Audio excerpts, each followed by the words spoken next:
On today's show, I'm speaking to Sarah Thornely, who's a great inspiration to many women who want to follow their passions into later life. We discussed how she didn't let age deter her from competing in and actually winning the National Stand-Up Paddleboarding Championships in the UK when she was in her 60s. We also talked about how life can change dramatically once your children have grown up. Sarah's taken on so many new roles, including broadcasting live from paddleboarding events. But before we get started, can I ask that you give us a follow on your podcast app or Instagram? Now let's get on with the podcast. Welcome to Retirement Rebel Life After 60. I'm your host, Siobhan Daniels. Join me on a journey to meet inspiring rebels who've redefined retirement. Together, we'll explore new passions, triumphs over challenges, and discover the vibrant possibilities of life after 60. This is about living boldly, not just aging. So are you ready to rebel? Last week, I spoke to Helen Garlick, an author in her 60s, who's all about the power of talking and connection. Her award-winning book, No Place to Lie, about the death of her sibling, has reaffirmed to her that age is a privilege. If you haven't already listened to it, I urge you to give it a listen.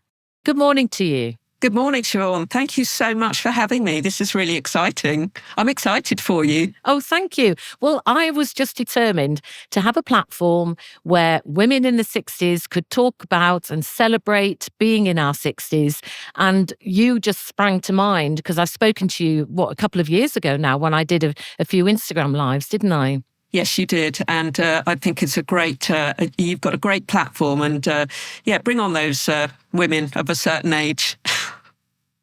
Well, because we are often just referred to as women over 50 or over 55, and we're in our 60s, and we should be celebrating that, shouldn't we?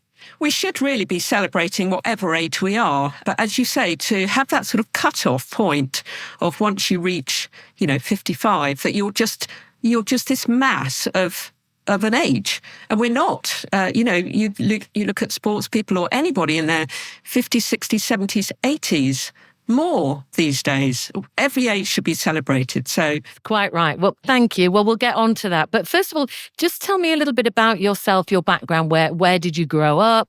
Were you a sporty child? How did you get into being more sporty as you got older? Well, I was born in Guildford, Surrey, so I still live very locally. So it's my hometown, and I still love it to bits. My father still lived in the house that we were brought up in. I was a very sporty child. I mean, I'm built for sport, and I just let that disappear later on in life. Very sporty as a young kid, played soccer and cricket with the boys, just loved it. I loved being with the boys. And then when I got to be a teenager, I kept up skiing, but I just sort of drifted, typical teenager, want to do other things. So didn't really get into any sport particularly, which is a great shame. I then met my first husband. I then got married and I then had children. And I just really didn't I do admire all these mummies today with all, out running with their babies and everything. I just went a little bit in on myself. Do you find a lot of women do forget themselves when they become parents? Definitely, yes. As far as I was concerned, I think it's a bit of a cliche, but I was just mummy. And, your husband calls you mummy. Go and ask mummy. You just become a mummy. And don't get me wrong, I absolutely loved that job. I was very blessed to be able to stay at home, look after my children, bring them up as we wanted to do. And I feel very blessed that I could do that. But you do just lose yourself a little bit. And I think these days, women appear to be out. They just drag their babies anywhere. And I love it. I love that you see women dragging their babies, around the world or onto the football pitch or whatever. It's not what I did. No. But I think when I was a mum, I was a single mum for many years. I did put what I wanted to do in my life on the back burner out of choice. I thoroughly enjoyed, like you said, being a mum. But I did lose myself. And the beauty now in my 60s, I'm genuinely rediscovering so many things that I'm doing now that I wanted to do, the traveling, even simple things like lying down and looking at the clouds in the sky. I used to do that a lot when I was younger, and I stopped doing it for over 40 years. Now I'm that mad woman when you're walking through the park that's lying on the grass just staring up at the clouds. But I'm living and I'm loving it. So you had your children, you went on, you got divorced then, didn't you? Yes, I had my children, brought them up. They were sort of both teenagers. My daughter had just been, on her gap year and everything. And don't get me wrong, again, I had a very lovely, lucky marriage, loved my husband. But I had changed. Looking back on it, I feel I morphed into his world rather than me keep my identity anyway. He was much more mature than, not in age, but in the way his mannerisms. He's much more mature, quite conservative. And I was this sort of free-spirited, quite artistic girl when I was sort of 16, 17, 18. And I sort of just, again, happily morphed into his more grown-up world. Loved it at the time. But again, children grew up and I just thought, where am I? Who am I? And yeah, you want to repurpose, don't you? Absolutely. And I knew that I just thought I've got to go because I was deeply, deeply unhappy and I'd sort of suppressed it all. I didn't really speak to any friends about it because I knew that if I voiced it, it would suddenly be quite real, which I guess would be quite a scary thing. So I just kept it very, very quiet and just thought that when my son was finished with schooling that I would just go. And I just thought, I don't care where I go, what I have, I just know that I'll be much happier even on my own. That's a bit like me, really. I knew when I headed off, I didn't know where I was going, what I was going to do. I was on my own, but I knew I would be happier. And that's a great feeling, is it, when you're searching for your happy place? Absolutely. In retrospect, when I did go, I had a lot of friends who were saying, oh, that was, such a brave thing to do, to leave the security of your home, your children, your partner, your quite a lifelong partner, I guess. And I just thought, I don't feel brave at all. I just know I've got to get out. I've got to get out. I've got to rediscover myself and go and do all the silly things that I don't feel I've done for many, many years. Anthony came along, my hairdresser, things that I didn't ever think I would do, I did. I had a very brief affair with him. It wasn't in the grand scheme of things. But I then just suddenly, from almost 1 month to sort of 3 or 4 months later, I was gone from the home, the family home. It was a big shock to, not only my children, but my husband as well, because I obviously kept it very suppressed. But I was gone. I was, lucky enough to be able to go and find my own home, not too far away from where they were. Left the children. They just both, wanted me to go because that's what they thought I wanted. It was quite a tough few months. That must have been difficult. That must have been very difficult to actually leave your children. And were you judged at the time, do you think, by people for doing that? Absolutely. And some of those older friendships, I don't think I probably got back. One or two who just thought, to have an affair, it's something that I never thought I would do because it just sounds so wrong. It's just, when you've got children and a husband, it's not really where you want to go, but it just happened and you can't take away that heart feeling of attraction and love, what's turned out into love. He's now my husband of, X amount of years. So there was a deep connection there and it just happened and you don't really have any control over it. But it was a tough time, especially with the children saying, okay, mummy, you want to go? Off you go. And, I ran very fast forward in my head.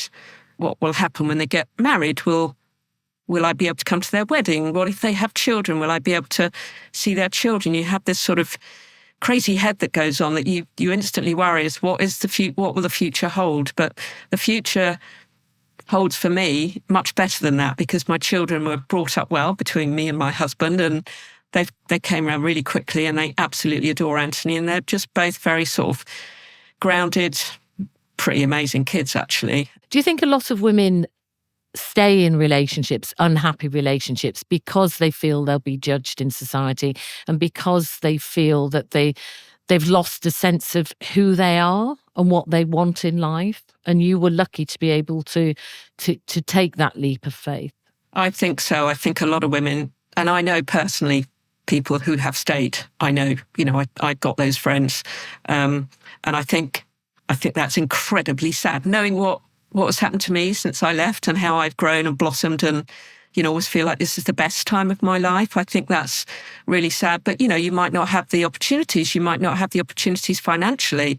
It would be quite a scary place to go, to just leave the security of your home and just go into the wilderness. That would be quite scary. So financially, emotionally, they might not be able to feel that they're strong enough to do it. That is a big leap, isn't it? To just leap out of that security and go. But to me, my happiness was much more important. Yeah. It is courageous to do, but like you, I just thought I had no option. I needed to find my happiness, and I went off, and people say to me, I was brave. And I say, no, life made me brave, because I was so rock bottom. I needed to go, and traveling around Great Britain in my motorhome for nearly 5 years now has given me that sense of identity and freedom and confidence and inner warrior. And I'm hoping by talking to women like you, we're going to help other women find their sense of courage and be brave and fearless. Now, when did things begin changing in your life? What were your 50s like when you were going through the menopause? Was that a difficult time for you? Was that a time of change for you? I have no recollection of the menopause. And I only recently spoke to my doctor about it. I know. I think my mother was the same, actually. She unfortunately... A lot of women are. Yeah. And I think, stereotypically, you believe that you're going to go through these things at certain ages, and clearly it doesn't happen like that. I don't remember that at all. And maybe that's because I was with Anthony, I was with a new love. I was finding a new sport and passion, and maybe it just didn't register with me that is what would happen. So the 50s for me were an amazing time, apart from having my children, being married the first time and all that brings, that's joyous, isn't it, when you go through that.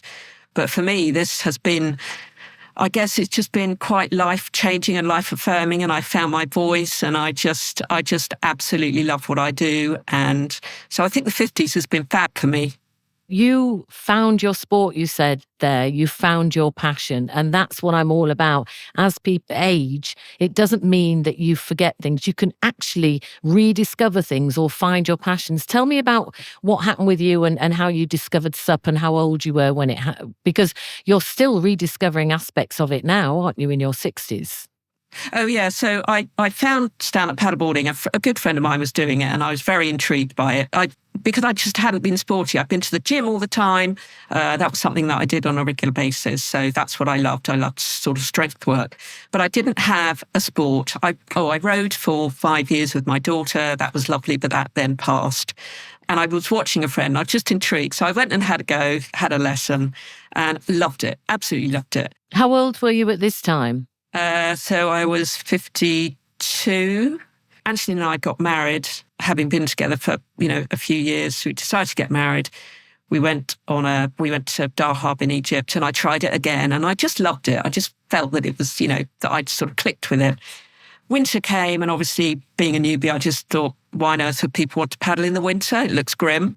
So I didn't paddle in the winter. But then at that Christmas, so just having been married for 3 months, I had a really serious stomach issue. I didn't know what it was, but it turned out to be a twisted colon, which I've now found out that it can be very life-threatening. People do die of a twisted colon. Had a life-saving operation a couple of days before Christmas. Spent my first Christmas as a newlywed with my second husband, separated in the hospital. They all came around my, hospital bed on Christmas Day. And obviously things like that make you go, right, we need to get on with our life now because life's too short. And it shows you how quickly things can be taken away from you, doesn't it? So you need to live life to the full. Yeah, I could have just gone just like that. Haven't really done a great deal, I guess, for myself during my life. That's sort of how I felt. Nothing really personal to me. So I just thought, right, when I'm fit, I'm going to get my feet back on that paddleboard and see if I really love it. And it took about 3 months, and I finally, maybe it was a little bit longer, but I finally sort of, put my feet on that paddleboard. And as soon as I put them on there, I thought, yes, this is for me. So I just started, while I was sort of recuperating, I started paddling. And later that year, I actually entered a competition. It was just, it was the national championships, a team event. So off I went with my lovely club, who are all my good sort of paddling buddies, and I still paddle with them now. They're fabulous. So we we just went along as a team. And I just paddled. I had some tuition from my friend and she said, do this, do that and whatever. I was just on an inflatable board, but I just loved it. And I sort of realised how competitive I am. I won a medal unexpectedly, but it was for an age category. And I didn't even realise that they had such a thing. I thought you just got first, second, third.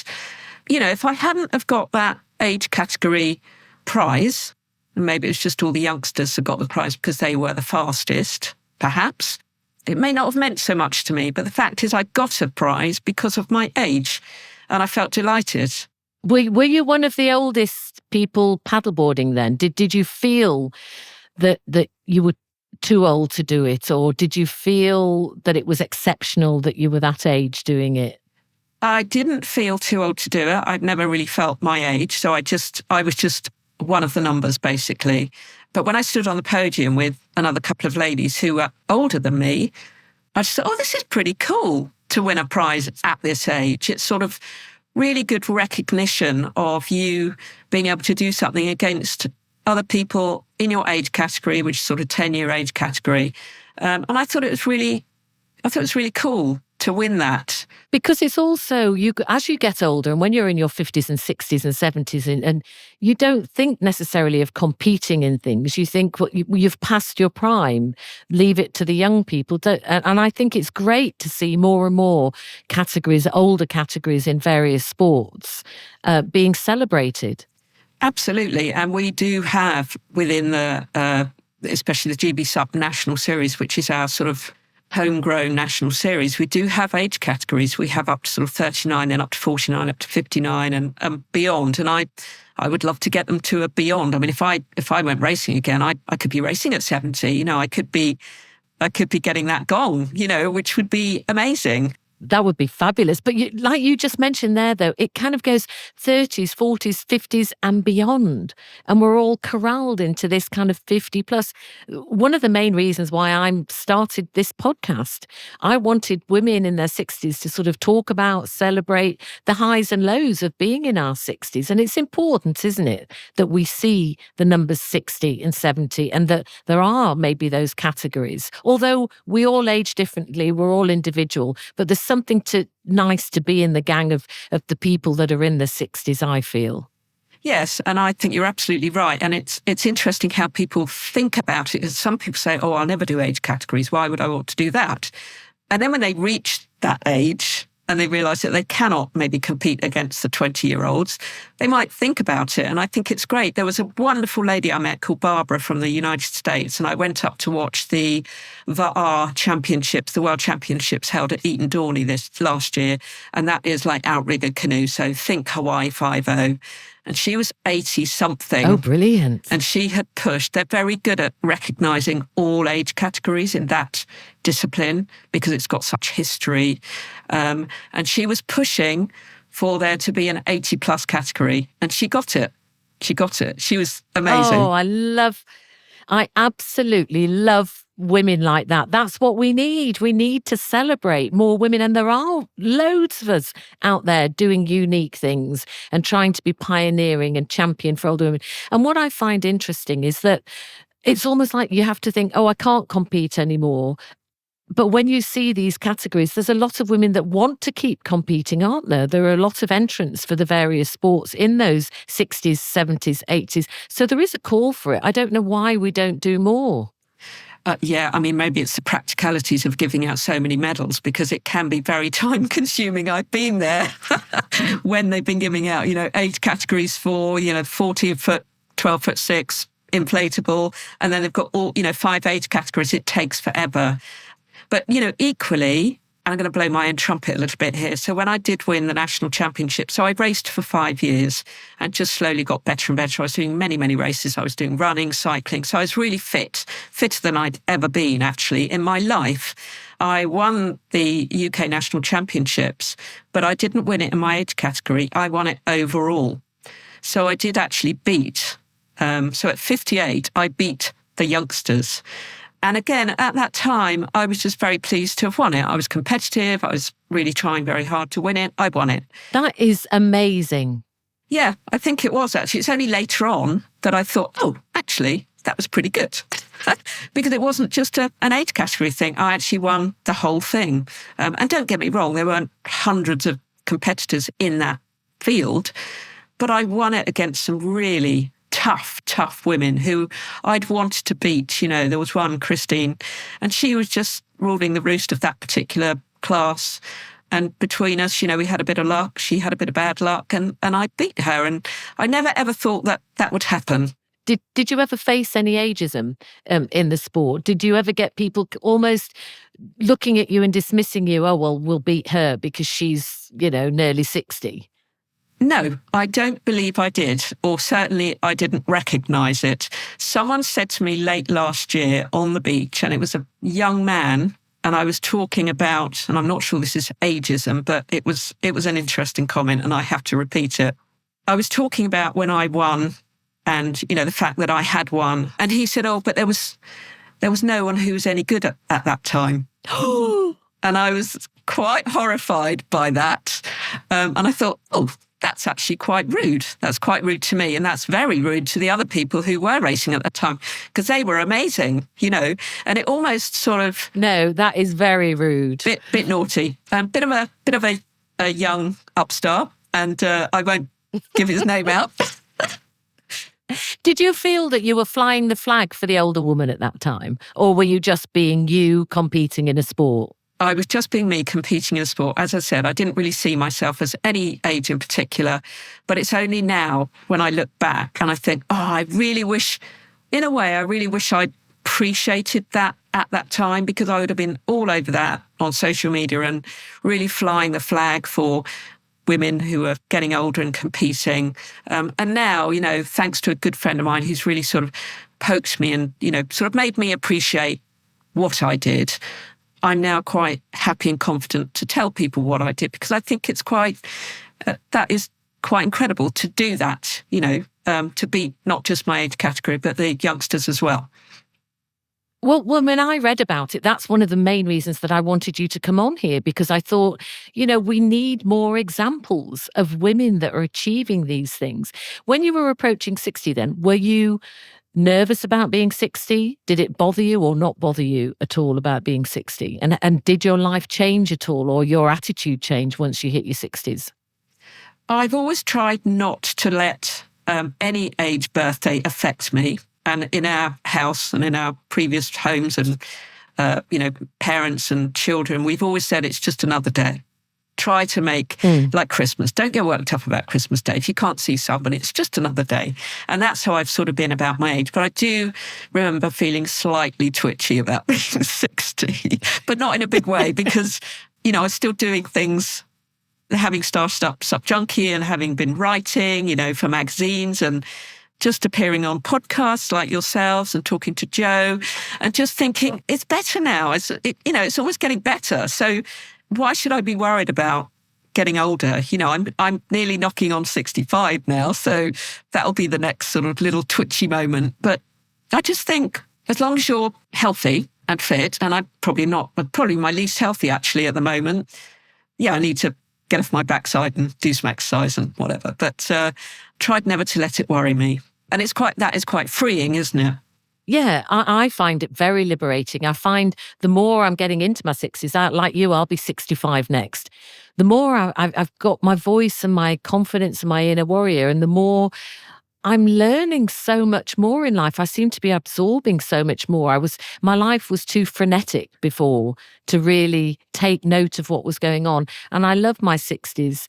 And to get the message out there to other women that it can be a vibrant, positive time is wonderful, I think. Now, you said there about sort of starting Sup magazine and writing. You just sort of glided past that. I mean, that was a big thing. When did you do that, and how did that come about? Well, it started really with Sup Junkie, which was a thing. I didn't know what the thing was. I gave up racing and I just was asked to help on the GB Sup events team. I raced with them for 5 years. They knew who I was. They knew that I was friendly. I could be a friendly face. What, you raced with the GB team? No, not with the GB team. It's called GB Sup. So it's just... Yeah. Oh, right. Sorry. No, I wasn't good enough. Actually, saying that, I could have done, but I didn't. But I raced with the sort of the national series of Great Britain. So it's all the local races. I then went to help on their events team, and it was just being a friendly face. But then on the first race, so that was 2018, I started, and the guy who was running it started doing a live feed, which we'd never had in this country to cover stand-up paddleboarding. And I happened to be on the boat taking photographs, which I love doing as well. And he just asked me to sort of hop in and out of the live feed, and I absolutely loved it. And then he said to me, go off and do some interviews and go and chat to people. I was like, what are you talking about? What do you mean interviews? What's all that about? So I just went and spoke to people and recorded it. And then the next race, he didn't want me to be on the live feed. And I was like, I quite wanted to be on the live feed. And then after that, he was a race director, and he just got too busy. And he said, you start doing that. So I just started thinking about, or a couple of friends said to me, you should make this something, I guess they were thinking, a little media company or anything. I was just like, I just couldn't get my head around what it should be. But she was pushing for us to help. There was a really big world championships coming to London, and she was slightly involved in it. And she was really pushing me to be picked up by them to help cover it in the UK. That didn't happen, but it meant that we were going to go and we were going to talk to them, and we were going to just go. We just launched Sup Junkie, which was literally launching a website. I think I had a website then. I can't remember. Gosh, certainly had a Facebook page, had the T-shirts. So what is Sup Junkie? Sup Junkie, is it a magazine? Sup Junkie is just basically all of my love being put into a community page, whatever it is. It's not a project or anything. It's just basically me sharing my love of stand-up paddleboard, racing in particular, and now moving on to adventures, and spreading the love, basically. So that's what I do. So I will share stuff for people. I will support stuff for people. We then obviously started doing the live feeds. We do interviews now, and that's what it is. But it's all done completely voluntary, just because I absolutely am obsessed with sup racing and adventure and the people involved with it. I love to share good stories, and I'll always help people who are supporting others. So if someone's doing a fundraiser, I'll support them. So it's just basically my obsessional love with the stand-up paddleboarding world. We did go to that event in London, and we did cover it, and we did 32 interviews. We didn't really know what we were doing. We just ran in with our little mic and just went and spoke to people. And I can talk and I can ask questions, and I knew who these people were because I'd been following them for 5 years. When you love a sport, you generally follow the people who are at the top of their game, and they were all very happy to be interviewed. So it did sort of get us out there a little bit. I'm just going to interrupt for a moment to shamelessly plug my book, Retirement Rebel. It's published by Vertebrate Publishers, and it's my honest account of feeling broken in my 50s and finding my happy place in my mid-60s. I got rid of my home and possessions and hit the road in my motorhome for a roller coaster ride along life's adventures. I want it to help younger women not to fear aging and older women to grab life and run with it. You can purchase a copy in most bookstores and on Amazon. Right, now back to the conversation. What would you say to anybody that's fearful of maybe embarking on a new adventure or a new sport and almost self-limiting to themselves, saying, I'm too old to do that. I couldn't possibly do that. Nobody would be interested in that. Because those were all the thoughts that went through my head when I got my motorhome and I went out there and I thought, I want to be a pro-age campaigner. I want to challenge ageist attitudes and stereotypes. And then I thought, who the heck's going to be interested? But you have to start somewhere with a certain sense of belief, don't you? What would you say to people? Because you've done it. You had an idea, you've run with it, and now it's successful. I think there is that saying, isn't there, that people often won't try like a new sport or try something new because they don't feel they know it. But that's true. You don't know it. Just go in to anything that you love, be it a sport or something that you're passionate about, and don't believe that you know everything. You don't. You're learning, and embrace that learning. I think that's what I would say, because I didn't know anything. I didn't know media, I didn't know writing, I didn't know journalism. I have no experience in that world at all, but I just loved the sport so much, and I can talk about it, and I'm quite knowledgeable. And I just thought, what can go wrong? These people are lovely and they want to talk. And a couple of times I had to be pushed to go and speak to him, and I thought, oh gosh, he's like, number one in the world. what can possibly go wrong? And I'm a great believer in just ask. What can someone say? They can either say yes or they can say no. And if they say no, you respect that, you back off. If they say yes, you're in there. Facing your fears and doing that and approaching people and then getting them saying yes is exhilarating, isn't it? It is, but maybe it shouldn't be made to be such a big thing. We are, if you strip us down to our naked bodies, we are all pretty much the same. And there's that great quote, isn't there, about, if you're speaking to a group of people out in front of you, just imagine them all naked. We're all the same. They're not, I also believe that no one is better than me. No one is worse than me. We're all pretty much on a level playing field. I've never really been intimidated by people. And I think that is quite a good thing, because I don't want to be intimidated by people. They're just people. And generally people are lovely and kind and nice. And if they're not, they won't be in my world. I just say, go for it. I kind of think I was very nervous and intimidated. The thing is, I sound confident and I've got a very confident sounding voice. So people just assume that I'm confident. And I kind of played a role a lot. I was a nurse for 9 years and I worked on intensive care. So I'd adopt this role when people sadly would come in and see their relatives on a ventilator, and I tried to sound confident to explain to them what was going on. And then for years when I worked at the BBC, I sort of had this role of, hi, I'm Siobhan from the BBC, and played the role. When I went out there on my own to try and get my message and to approach magazines to see if I could get my story out there or be interviewed, I really did feel intimidated. I had to sort of find my inner warrior and think, like you've just said now, we're all the same when you strip us down.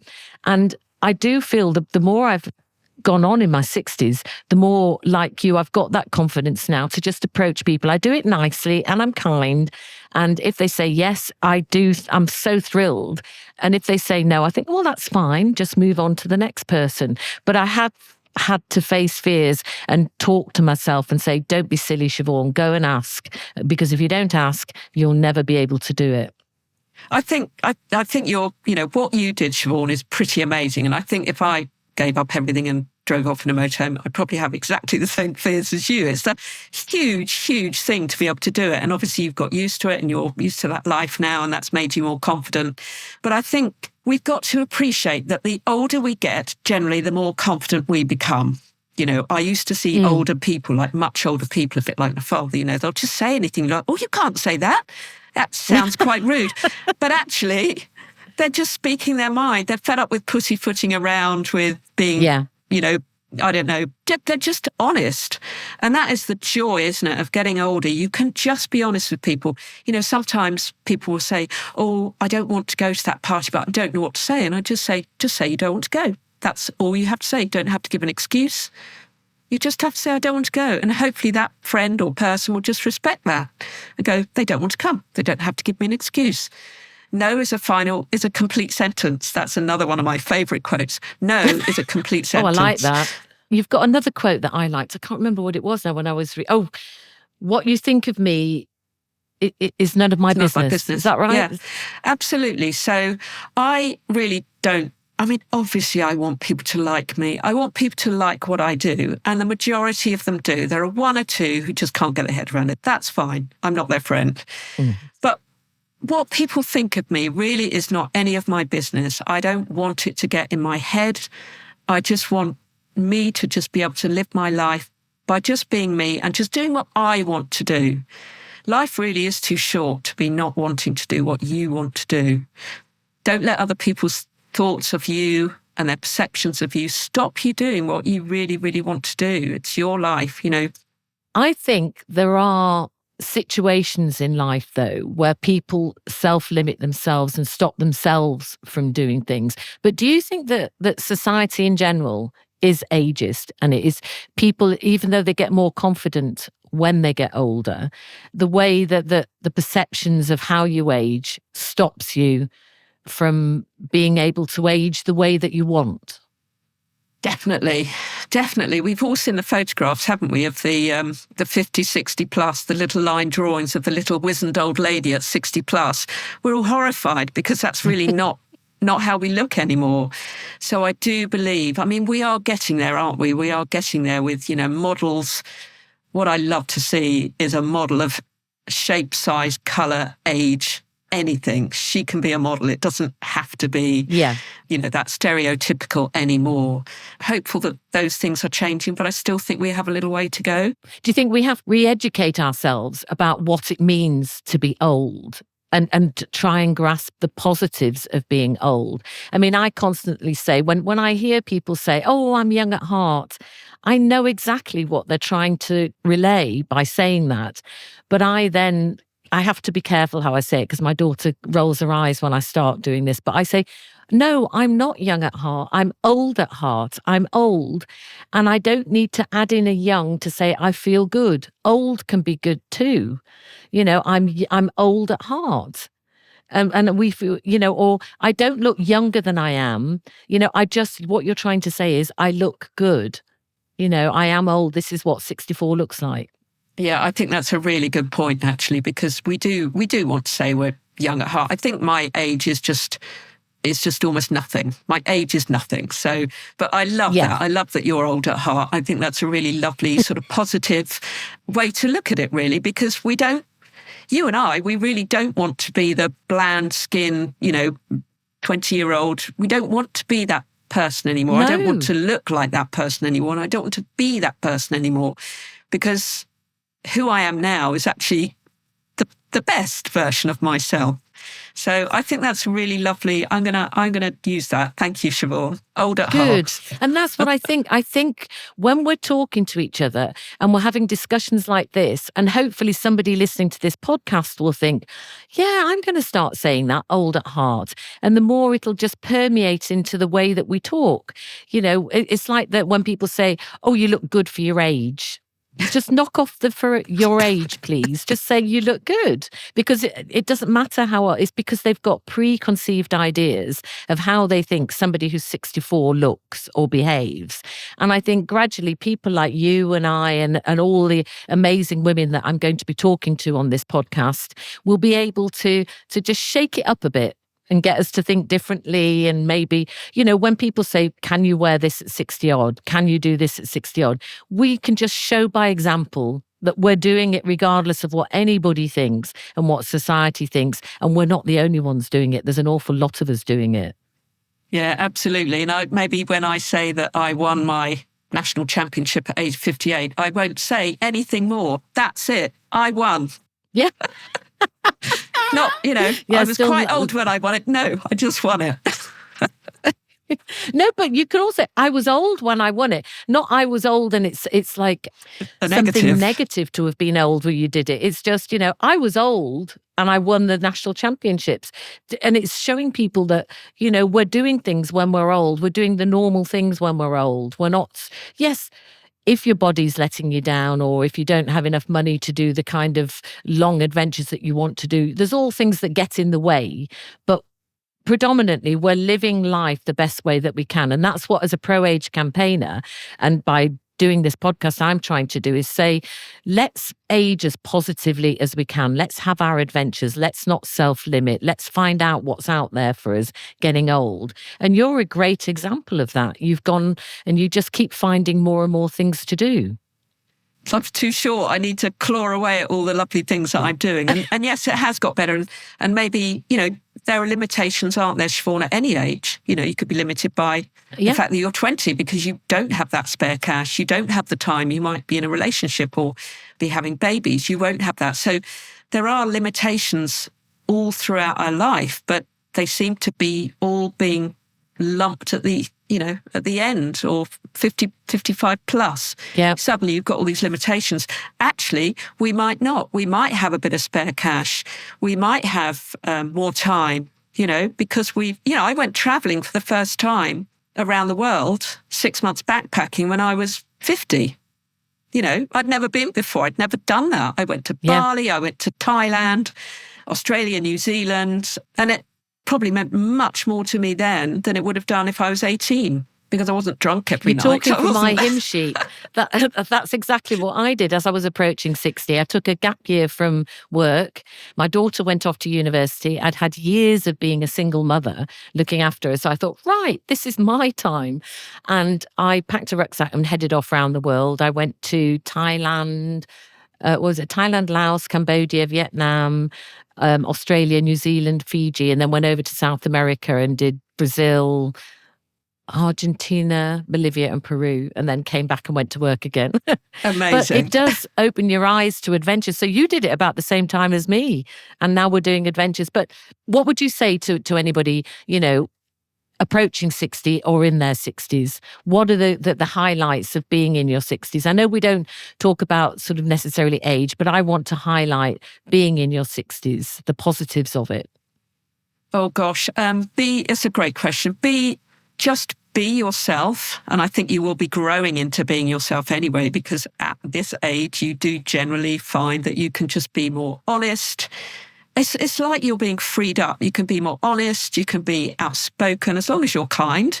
But you can just be truthful. You can just be truthful about life.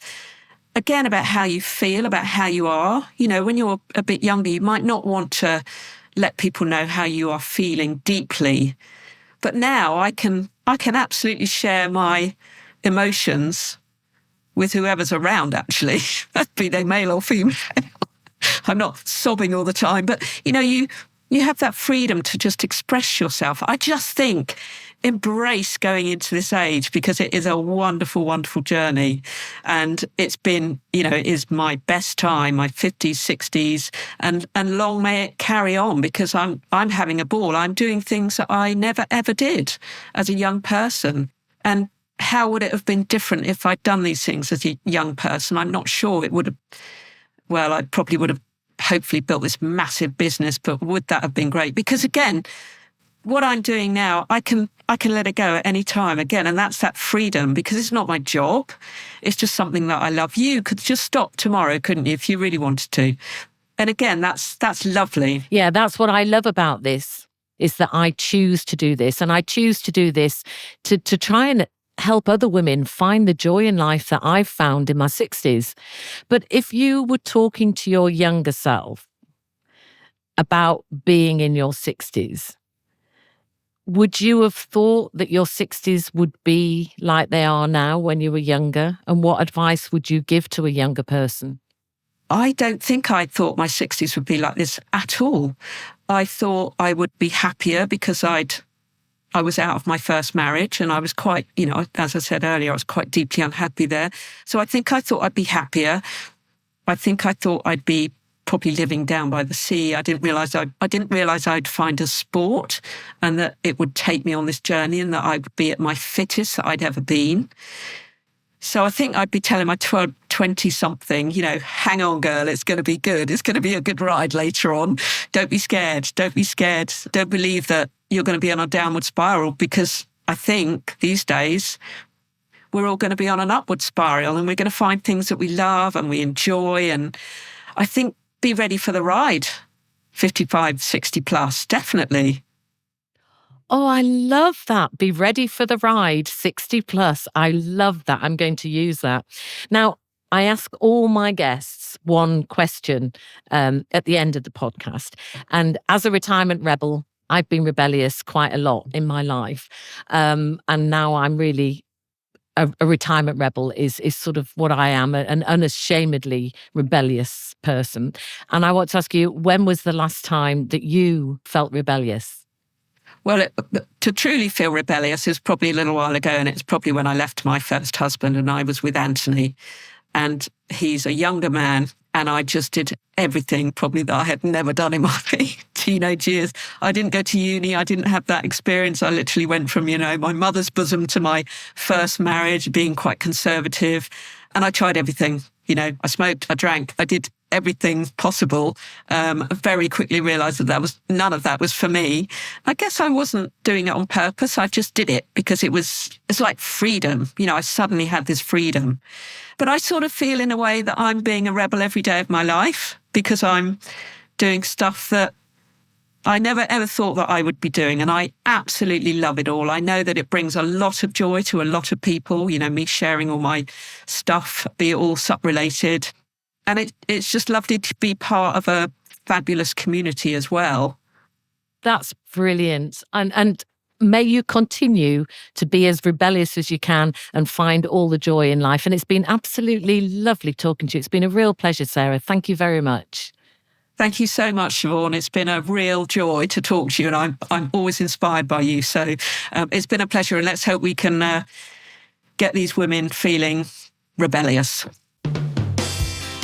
I hope you enjoyed the conversation with Sarah Thornely as much as I did. I wanted to take a moment to reflect on it and share with you what I'm going to take away from chatting with her. One thing I have learned is that sometimes we need to re-find ourselves as we age. Sarah talked about how lots of women can lose themselves in motherhood because they focus on their children, something that they want to do, but once the children are grown up, they can flounder. It's then that women need to look at what they really want out of life and then go for it. This can be so empowering for them. Sarah talked about leaving an unhappy marriage, something she knew that she had to do, and she went on to find her community and her happy place, paddleboarding. I've learned through talking to her the importance of community to help make you braver. The support seems to be invaluable. Building a community is what I hope to do with this podcast, a community of retirement rebels who all support one another so that we can bring out the best in each other and learn from each other. The response to this podcast so far has been wonderful.